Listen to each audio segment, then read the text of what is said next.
Friends, Himanshu classes channel पर आपका स्वागत है। आज मैं आपको 67वीं बीपीएससी, बीएसएससी और हेड टीचर एग्ज़ाम प्रिपरेशन के अंतर्गत जीएस सिलेबस का जो सब्जेक्ट है ज्योग्राफी, इसका मैं आपको एमसीक्यू विद डिटेल्स के साथ क्लास नंबर 2 आपके बीच में लेकर के आया हूँ।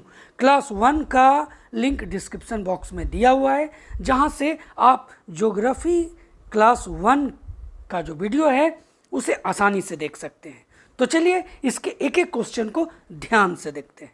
तो जैसा कि मैंने आपको बताया, यहाँ पर ये एमसीक्यू है और इसका डिटेल भी मैं आपको पूरा क्लियर करूँगा। तो चलिए, क्वेश्चन नंबर 1 है, दामोदर घाटी परियोजना किन प्रदेशों में है?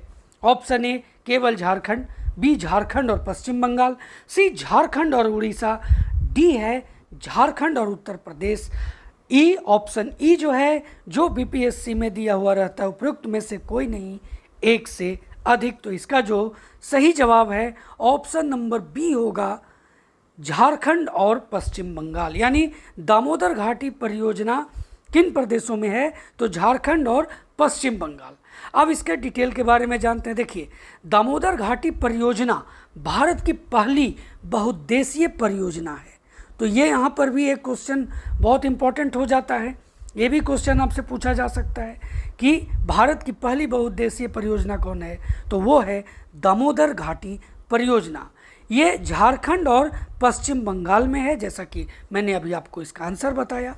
और ये जो इसके जो कुल क्षेत्रफल में ये फैला हुआ है वो है 24,235 वर्ग किलोमीटर।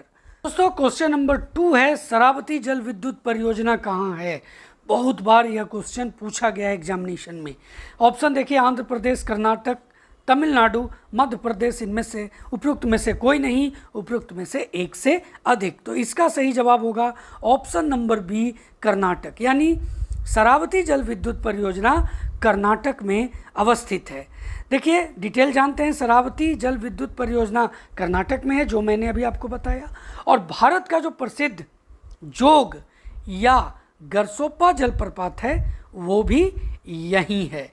तो यहाँ पर 2 क्वेश्चन आपको समझ में आया, एक शरावती जल विद्युत परियोजना और भारत का जो प्रसिद्ध जोग या गरसोप्पा जलप्रपात जो है ये भी कर्नाटक में अवस्थित है। क्वेश्चन नंबर 3, सोनापानी लघु जल विद्युत परियोजना किस राज्य में स्थित है? मेघालय, मिजोरम, नागालैंड, अरुणाचल प्रदेश, उपयुक्त में से कोई नहीं, उपयुक्त में से एक से अधिक। तो इसका जो सही जवाब होगा ऑप्शन नंबर ए, मेघालय।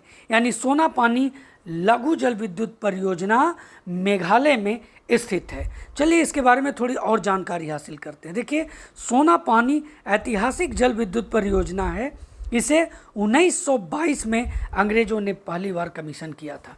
इसका उत्पादन क्षमता जो आप देख रहे हैं वो 1.54 मेगावाट है। ये इसके बारे में आपको और जानकारी मैंने दिया। सोनापानी ऐतिहासिक जल विद्युत परियोजना कहाँ है दोस्तों? मेघालय में है। क्वेश्चन नंबर 4 है कि इनमें से कौन सा पिडमोंट पठार का एक उदाहरण है?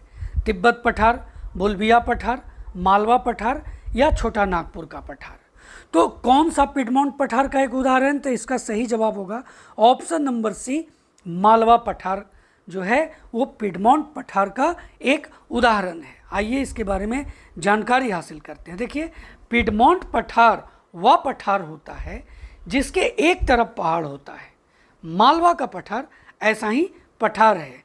तो पिडमोंट पठार आपके सामने एक नया वर्ड आया होगा, जो इसके बारे में जानकारी नहीं रखते होंगे उनके लिए। तो ये जान लीजिए कि पिडमोंट पठार वह पठार होता है जिसके एक तरफ क्या होता है? पहाड़ होता है। क्वेश्चन नंबर 5, कौन सा प्रदेश म्यांमार के साथ सीमाएं साझा नहीं करता है? असम, अरुणाचल प्रदेश, नागालैंड, मणिपुर। उपयुक्त में से कोई नहीं, उपयुक्त में से एक से अधिक। अगर आप नक्शे को देखिएगा तो उसमें देखिएगा कि अरुणाचल प्रदेश भी सीमा साझा करता है, नागालैंड भी करता है और मणिपुर भी करता है। तो कौन नहीं करता है? तो असम नहीं करता है। ऑप्शन ए इसका सही जवाब होगा। देखिए, कौन कौन जो है वो म्यांमार के साथ साझा करता है अपनी सीमाओं को। तो भारत का अरुणाचल प्रदेश, नागालैंड, ध्यान दीजिए, अरुणाचल प्रदेश, नागालैंड, मिजोरम और मणिपुर के साथ म्यांमार की सीमाएं हैं। इसके साथ ही अंडमान निकोबार द्वीप समूह से समुद्री सीमा है। तो दोस्तों, इसमें जो मैंने अब ये ऑप्शन आपको दिखाया, इसमें क्लियर हो गया कि असम जो है इसके साथ सीमा साझा नहीं करता है। अब चलते हैं क्वेश्चन नंबर 6 के तरफ। 6 है टोडा, कोटा, कुरुम्बा, इरूला, पनियान व कुटनाइकन जनजातियां किस क्षेत्र में निवास करती हैं? उत्तर पूर्वी राज्य, नीलगिरी पर्वत, तटीय ओडिशा या थार मरुस्थल। तो इसका जो सही जवाब है ऑप्शन नंबर बी, नीलगिरी पर्वत। यानी टोडा, कोटा, कुरुम्बा, इरूला, पनियान और कुटनाइकन, ये जो सभी जनजातियां हैं ये नीलगिरी पर्वत क्षेत्र में निवास करती हैं। देखिए, नीलगिरी पहाड़ियाँ पश्चिमी घाट में तमिलनाडु, केरल तथा कर्नाटक में 2637 मीटर की ऊंचाई पर स्थित है। क्वेश्चन नंबर 7 है कि भारत में विद्युत उत्पादन क्षमता किस क्षेत्र में सर्वाधिक स्थापित की गई है? ऑप्शन ए आप देख रहे हैं उत्तर भारत, बी पश्चिम भारत, सी पूर्व भारत या डी दक्षिण भारत। क्वेश्चन ध्यान दीजिए, भारत में विद्युत उत्पादन क्षमता किस क्षेत्र में सर्वाधिक स्थापित की गई है? तो इसका सही जवाब होगा ऑप्शन नंबर बी, पश्चिम भारत। तो बी इसका सही जवाब हुआ। देखिए, इसके बारे में थोड़ी और जानकारी लेते हैं। तो देश के सबसे अधिक क्षमता युक्त अधिकतर पावर प्लांट पश्चिम भारत में स्थित है। कोयना जल विद्युत परियोजना, सरदार सरोवर बांध, इंदिरा सागर बांध जैसे जो प्रोजेक्ट हैं ये सभी पश्चिम भारत में स्थित हैं। तो इसे भी आप नोट करते चले दोस्तों। वीडियो अच्छा लग रहा है तो लाइक और शेयर करना बिल्कुल भी ना भूलें। और साथ ही अगर चैनल पर नए हैं या अभी तक चैनल को सब्सक्राइब नहीं किया है तो चैनल को सब्सक्राइब करते हुए बेल आइकन को जरूर प्रेस करें ताकि इस तरह के आने वाले सभी वीडियो का नोटिफिकेशन सबसे पहले आपको मिल सके। क्वेश्चन नंबर 8 है कि पाक जल डमरू मध्य कहाँ पर स्थित है? ऑप्शन ए देखिए कच्छ और खंबात की खाड़ी के बीच, बी है मन्नार और बंगाल की खाड़ी के बीच, सी है लक्षद्वीप और मालदीव के बीच, डी अंडमान व निकोबार द्वीप के बीच या उपयुक्त में से कोई नहीं, उपयुक्त में से एक से अधिक। तो इसका सही जवाब होगा ऑप्शन नंबर बी, बंगाल की खाड़ी और मन्नार के बीच स्थित है। मन्नार और बंगाल की खाड़ी के बीच है। पाक जल डमरू मध्य के बारे में और क्या आप जानते हैं? श्रीलंका और भारत को ये जोड़ने का काम करती है। चलिए थोड़ी और जानकारी हासिल करते हैं। पाक जल डमरू मध्य भारत के तमिलनाडु राज्य और श्रीलंका के मन्नार के बीच स्थित है। इस क्षेत्र में सबसे इम्पोर्टेंट यहाँ देख लीजिए, प्रसिद्ध राम सेतु भी स्थित है। ये क्वेश्चन भी आता है कि राम सेतु कहाँ स्थित है? तो ये पाक जल डमरू मध्य में स्थित है। क्वेश्चन नंबर 9 है कि राष्ट्रीय जल विज्ञान संस्थान निम्नलिखित में से किस स्थान पर स्थित है? गोवा, मुंबई, रुड़की या हरिद्वार। उपयुक्त में से कोई नहीं, उपयुक्त में से एक से अधिक। इसका जो सही जवाब होगा ऑप्शन नंबर सी है, रुड़की। यानी राष्ट्रीय जल विज्ञान संस्थान कहाँ स्थित है? रुड़की में स्थित है। थोड़ी जानकारी और ले लेते हैं। तो राष्ट्रीय जल विज्ञान संस्थान उत्तराखंड के रुड़की में स्थित है। दोस्तों, इसकी स्थापना दिसंबर 1978 में की गई थी। तो इसके बारे में और थोड़ी जानकारी ले लिए। अब चलते हैं नेक्स्ट क्वेश्चन की ओर। क्वेश्चन नंबर 10 है कि निम्नलिखित में से कौन सा वनस्पति प्रकार मॉनसूनी है? उष्णकटिबंधीय सदाबहार वन, उष्णकटिबंधीय पर्णपाती वन, उष्णकटिबंधीय कंटीले वन, उपोष्ण कटिबंधीय सदाबहार वन। उपयुक्त में से कोई नहीं, उपयुक्त में से एक से अधिक। तो इसका जो सही जवाब होगा ऑप्शन नंबर बी होगा, उष्णकटिबंधीय पर्णपाती वन जो है वो मॉनसूनी है। जानकारी लेते हैं, जो मैंने आपको शुरू में ही बताया कि ये जो मैं आपके बीच में सेट लेकर के आया हूँ MCQ के साथ डिटेल भी है। तो चलिए इसका डिटेल जानते हैं। तो भारत में उष्णकटिबंधीय पर्णपाती वनों को मॉनसून वन भी कहा जाता है। इन क्षेत्रों में 70 सेंटीमीटर से लेकर के 200 सेंटीमीटर तक की वर्षा होती है। इसे आप नोट कर लेंगे। क्वेश्चन नंबर 11, भोर घाट किस राज्य में स्थित है? आंध्र प्रदेश, महाराष्ट्र, गोवा, कर्नाटक। उपयुक्त में से कोई नहीं, उपयुक्त में से एक से अधिक। तो इसका जो सही जवाब होगा ऑप्शन नंबर बी है महाराष्ट्र, यानी भोर घाट किस राज्य में स्थित है? महाराष्ट्र में स्थित है। देखिए भोर घाट एक पर्वतीय दर्रा है, ये भी जान लीजिए कि भोर घाट जो है एक पर्वतीय दर्रा है। ये भी क्वेश्चन कभी कभी पूछता है कि ये भोर घाट, थाल घाट ये क्या है? तो ये एक पर्वतीय दर्रा है। क्वेश्चन नंबर 12 है कि कोपिली जल विद्युत परियोजना उत्तर पूर्वी भारत के किस राज्य में स्थित है? अरुणाचल प्रदेश, असम, त्रिपुरा, नागालैंड। तो इसका जो सही जवाब है ऑप्शन नंबर बी, यानी कोपिली जल विद्युत परियोजना उत्तर पूर्वी भारत के किस राज्य में है? तो इसका सही जवाब होगा ऑप्शन नंबर बी, असम। आगे बढ़ते हैं। देखिए क्वेश्चन नंबर 13 है कि राष्ट्रीय जलमार्ग का पूर्व व पश्चिम गलियारा कॉरिडोर किन स्थानों को जोड़ता है? गुवाहाटी और अहमदाबाद, सिलचर और पोरबंदर, गुवाहाटी और जूनागढ़। ऑप्शन डी है गुवाहाटी और दिल्ली। तो राष्ट्रीय जलमार्ग का जो पूर्वी और पश्चिमी गलियारा कॉरिडोर किन स्थानों को जोड़ता है? तो इसका सही जवाब होगा ऑप्शन नंबर बी, सिलचर और पोरबंदर को ये गलियारा जो है ये जोड़ता है। दोस्तों राष्ट्रीय जलमार्ग को पूर्वी पश्चिम गलियारा गुजरात के पोरबंदर को असम के सिलचर से जोड़ता है। तो ये भी याद रखेंगे, अगर ये पोरबंदर और सिलचर के बारे में आया, उसके जगह पर अगर राज्यों के बारे में आए तो गुजरात और असम।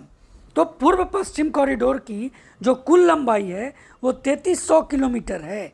यह राजमार्ग राजकोट, शिवपुरी, लखनऊ, मुजफ्फरपुर, दरभंगा, गुवाहाटी इत्यादि स्थानों से होकर के गुजरता है। ये जितने भी चीज़ों को मैंने आपको बताया कि किन किन मार्गों से होकर के गुजरता है, ये बहुत ही इम्पॉर्टेंट है, इसे आप जरूर नोट कर लेंगे। क्वेश्चन नंबर 14 है कि निम्नलिखित में से कौन सा शहर उष्ण जोन में नहीं आता?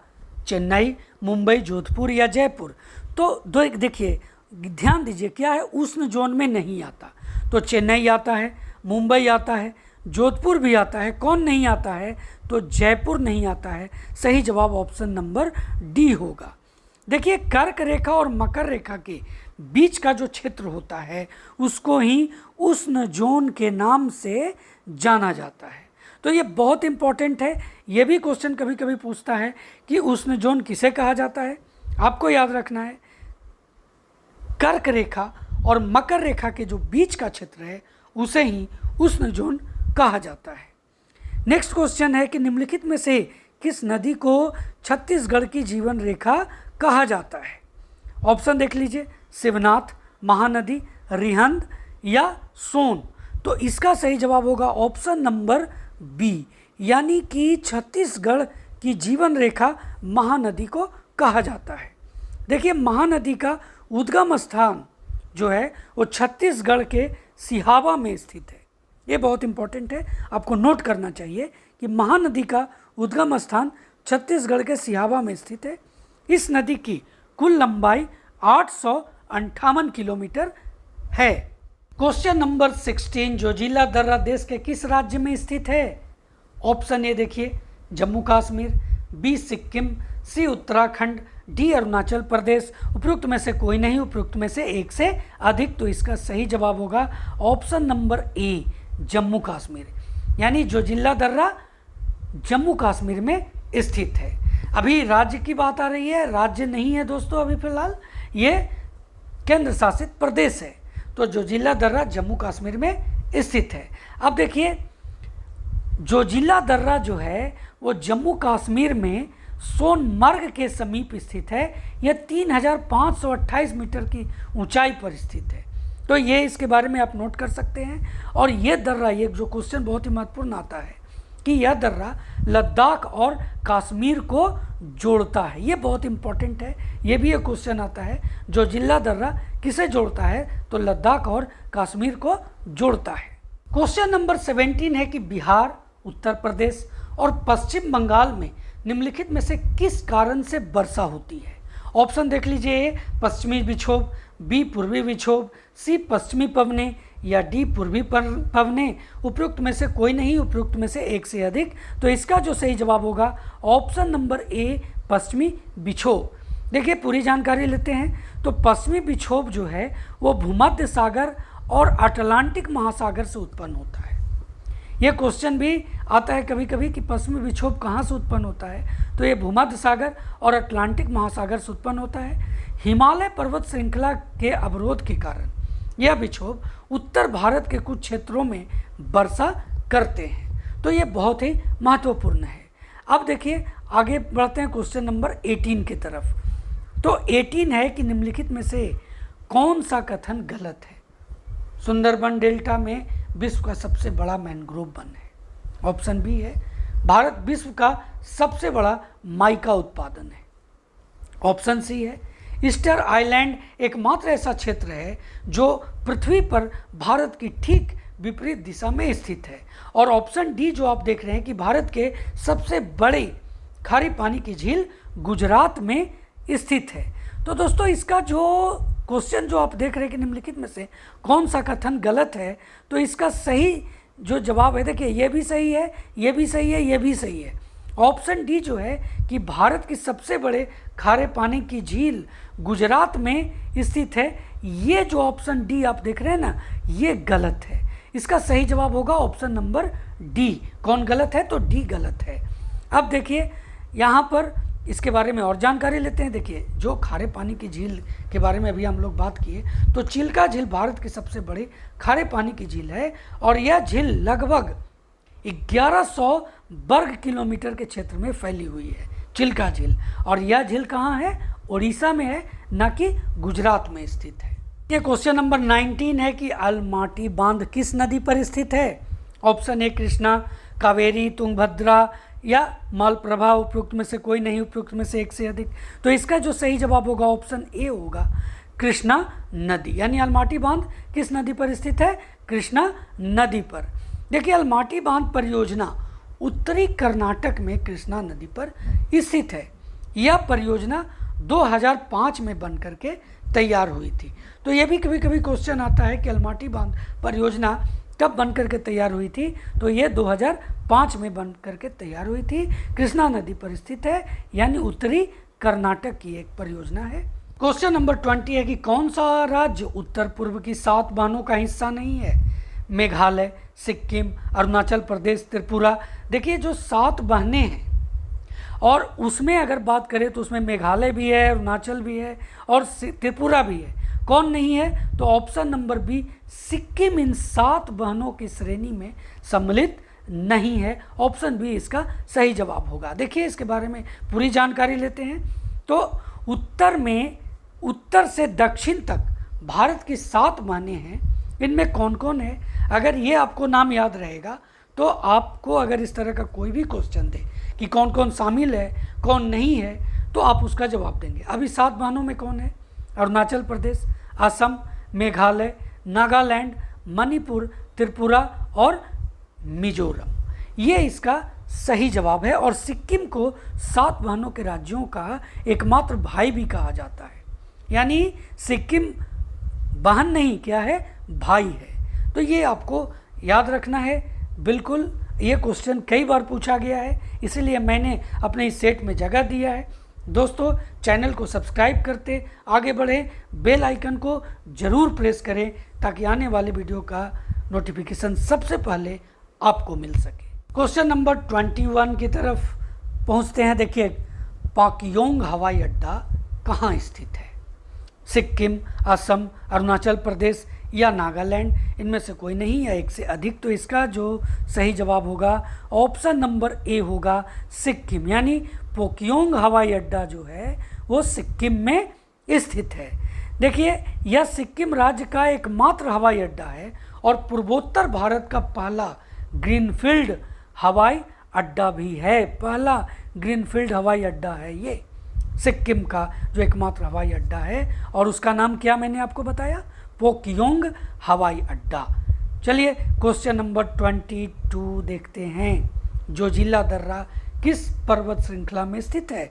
जास्कर श्रृंखला, लद्दाख श्रृंखला, पूर्वी काराकोरम श्रृंखला, धौलाधार श्रृंखला। तो इसका जो सही जवाब होगा वो ऑप्शन नंबर ए होगा, जास्कर श्रृंखला। यानी जोजिला दर्रा पर्वत श्रृंखला जास्कर श्रृंखला में स्थित है। देखिए, जो जिला दर्रा के बारे में पूरी जानकारी ले लेते हैं। यह भारतीय केंद्र शासित प्रदेश लद्दाख की जास्कर श्रृंखला में है। श्रीनगर से लेह जाने का सड़क मार्ग इसी दर्रे से होकर के गुजरता है। ये भी कई बार क्वेश्चन पूछा गया है। श्रीनगर से लेह जाने के सड़क मार्ग इसी दर्रे से, किस दर्रे से दोस्तों? तो जोजिला दर्रे से होकर के गुजरता है। इसे सिंधु नदी द्वारा बनाया गया है। तो ये भी जितनी भी चीज़ें मैं आपको यहाँ बता रहा हूँ, समझिए जो भी मैं यहाँ पर आपके लिए क्वेश्चन लेकर के आया हूँ और डिटेल लेकर के आया हूँ, वो मल्टीपल 3 कर दीजिए। उतने क्वेश्चन मैं आज आपके लिए इस सेट के द्वारा लेकर के आपके बीच में उपस्थित हूँ। चलिए नेक्स्ट क्वेश्चन की ओर बढ़ते हैं। क्वेश्चन नंबर 23 है कि निम्नलिखित में से कौन ब्रह्मपुत्र नदी की सहायक नदी नहीं है? तीस्ता, सियांग, टोंस या मानस? तो दोस्तों यहाँ पर तीस्ता, सियांग, मानस ये तीनों ब्रह्मपुत्र नदी की सहायक नदी है। तो इसका सही जवाब होगा टोंस, ऑप्शन सी। ऑप्शन सी जो है कि ब्रह्मपुत्र नदी की सहायक नदी नहीं है, तो टोंस जो है वो ब्रह्मपुत्र नदी की सहायक नदी नहीं है। तो है किसका? तो यह यमुना नदी की सबसे बड़ी सहायक नदी है। कौन? टोंस। क्वेश्चन नंबर 24, कर्क रेखा भारत के कितने राज्यों से होकर गुजरती है? आप में से ज़्यादातर इसका आंसर जानते होंगे, फिर भी मैंने इस क्वेश्चन को इसमें जगह दिया है 6, 7, 8 या 9। तो इसका जो सही जवाब होगा ऑप्शन नंबर सी, 8 राज्यों से होकर के गुजरती है। इन 8 राज्यों का मैं नाम भी आपको बता देता हूँ। देखिए, गुजरात, राजस्थान, मध्य प्रदेश, छत्तीसगढ़, झारखंड, पश्चिम बंगाल, त्रिपुरा और मिजोरम। अब चलिए क्वेश्चन नंबर 25 की ओर बढ़ते हैं। 25 है कि निम्नलिखित में से किसे पर्वतीय पर्यटन स्थलों की राजकुमारी के रूप में जाना जाता है? देहरादून, कोडाई कनाल, दार्जिलिंग या ऊटी? तो इसका सही जवाब होगा ऑप्शन नंबर बी, कोडाई कनाल। यानी पर्वतीय पर्यटन स्थलों की राजकुमारी कौन है? कोडाई कनाल है। देखिए दोस्तों, 2100 मीटर की ऊंचाई वाले कोडाई कनाल को पर्वतीय पर्यटन स्थलों की राजकुमारी के रूप में जाना जाता है। तो इसकी ऊंचाई यहाँ पर क्लियर हो गया, कितना है? 2100 मीटर। यह तमिलनाडु राज्य में है और पलानी पहाड़ी यानी पश्चिमी घाट का हिस्सा जो है पलानी पहाड़ी, उसमें यह स्थित है। क्वेश्चन नंबर 26 है। 26 है कि कर्नाटक में निम्नलिखित में से कौन सा बांध स्थित है? तुंगभद्रा बांध, गांधी सागर बांध, श्रीशैलम बांध, मुलय पेरियार बांध। अब कर्नाटक में कौन सा बांध स्थित है? उपयुक्त में से कोई नहीं, एक से अधिक। ये देखिए, ये ऑप्शन है। तो इसका जो सही जवाब होगा वो ऑप्शन नंबर ए है, तुंगभद्रा बांध। यानी कौन सा बांध स्थित है कर्नाटक में? तो तुंगभद्रा बांध है। अब देखिए, श्रीशैलम बांध, यहाँ पर जो आपने देखा कि ये तुंगभद्रा बांध, तो ये कर्नाटक में स्थित हो गया। तो गांधी सागर बांध, श्रीशैलम बांध, मुलय पेरियार बांध, ये कहाँ है? तो ये मैं आपको बता दूं, श्रीशैलम बांध जो है वो आंध्र प्रदेश में स्थित है, गांधी सागर बांध है वो मध्य प्रदेश में स्थित है, और मुलय पेरियार बांध ये केरल में स्थित है। इसे आप जरूर नोट कर लें। क्वेश्चन नंबर 27 है कि प्रयागराज हल्दिया जलमार्ग, ध्यान दीजिए, प्रयागराज हल्दिया जलमार्ग को किस रूप में भी जाना जाता है? राष्ट्रीय जलमार्ग 2, राष्ट्रीय जलमार्ग 4, राष्ट्रीय जलमार्ग 1 या राष्ट्रीय जलमार्ग 3? तो प्रयागराज हल्दिया जलमार्ग को राष्ट्रीय जलमार्ग 1 के द्वारा भी जाना जाता है, इस रूप में भी जाना जाता है। ऑप्शन सी इसका सही जवाब है। देखिए यहाँ पर मैं आपको बताता हूँ, राष्ट्रीय जलमार्ग 1 जो है उसके बारे में जो जानकारी है, गंगा भागीरथी हुगली नदी प्रणाली को 1986 में हल्दिया और इलाहाबाद के बीच राष्ट्रीय जलमार्ग संख्या 1 NW1 के रूप में घोषित किया गया था। अब देखिए NW1 की लंबाई कितनी है? तो इसकी लंबाई 1620 किलोमीटर है। तो गंगा भागीरथी हुगली नदी की प्रणाली को 1986 में हल्दिया और इलाहाबाद के बीच राष्ट्रीय जलमार्ग संख्या 1 के रूप में घोषित किया गया था, और NW1 की लंबाई 1620 किलोमीटर है। ये दोनों चीज़ें आप नोट कर लें। क्वेश्चन नंबर 28 है कि पोर्ट ब्लेयर किस द्वीप पर स्थित है? The little Andaman, the great Nicobar, the south Andaman, the north Andaman. उपरोक्त में से कोई नहीं, उपरोक्त में से एक से अधिक। तो इसका जो सही जवाब है option number C, the south Andaman. Question number 29, कौन सा जल डमरू मध्य आर्कटिक महासागर को प्रशांत महासागर से जोड़ता है? ऑप्शन ए है जिब्राल्टर जल डमरू मध्य, डोबर जल डमरू मध्य, सी बेरिंग जल डमरू मध्य, डी सुंडा जल डमरू मध्य। उपरोक्त में से कोई नहीं, उपरोक्त में से एक से अधिक। तो इसका जो सही जवाब होगा ऑप्शन नंबर सी होगा, बेरिंग जल डमरू मध्य। देखिए जल डमरू मध्य क्या होता है ये पहले देखते हैं। तो जल डमरू मध्य प्राकृतिक रूप से निर्मित एक संकीर्ण आमतौर पर नौगम्य जल मार्ग है जो पानी के दो बड़े निकायों को जोड़ता है। तो जल डमरू मध्य के बारे में आपने समझ लिया। अब एक एक करके जो है वो किनको किनको जोड़ता है ये देख लेते हैं। सबसे पहले आते हैं जिब्राल्टर जल डमरू मध्य के बारे में। तो ये अटलांटिक महासागर को भूमध्य सागर से जोड़ता है। कौन? जिब्राल्टर जल डमरू मध्य। उसके बाद डोबर जल डमरू मध्य। तो डोबर जल डमरू मध्य है जो अंग्रेजी चैनल और उत्तरी सागर के बीच की सीमा को जोड़ता है। कौन? डोबर जल डमरू मध्य। उसके बाद बेरिंग जल डमरू मध्य। तो बेरिंग जल डमरू मध्य जो है ये आर्कटिक महासागर को प्रशांत महासागर से जोड़ता है। आप नोट करते चले जाएं। उसके बाद है सुंडा जल डमरू मध्य। तो यह जावा सागर को हिंद महासागर से जोड़ता है। क्वेश्चन नंबर 30 है कि भारत में बॉक्साइट का सबसे बड़ा भंडार कहाँ पाया जाता है? आंध्र प्रदेश, गुजरात, झारखंड या उड़ीसा। तो इसका जो सही जवाब होगा option number D, Orissa. Bharat में बॉक्साइट का सबसे बड़ा भंडार उड़ीसा में है। देखिए उड़ीसा बॉक्साइट का उत्पादन करने वाला देश का सबसे बड़ा राज्य है जो भारत के कुल उत्पादन के आधे से अधिक हिस्से का योगदान करता है। दोस्तों इस तरह से 30 क्वेश्चंस का MCQ विद डिटेल जो 67वीं BPSC BSSC head teacher examination की तैयारी हेतु बहुत ही महत्वपूर्ण साबित हो सकता है, मैंने आपके बीच में रखा और उम्मीद है ये आपके एग्जामिनेशन के लिए बहुत ही लाभदायक सिद्ध होंगे।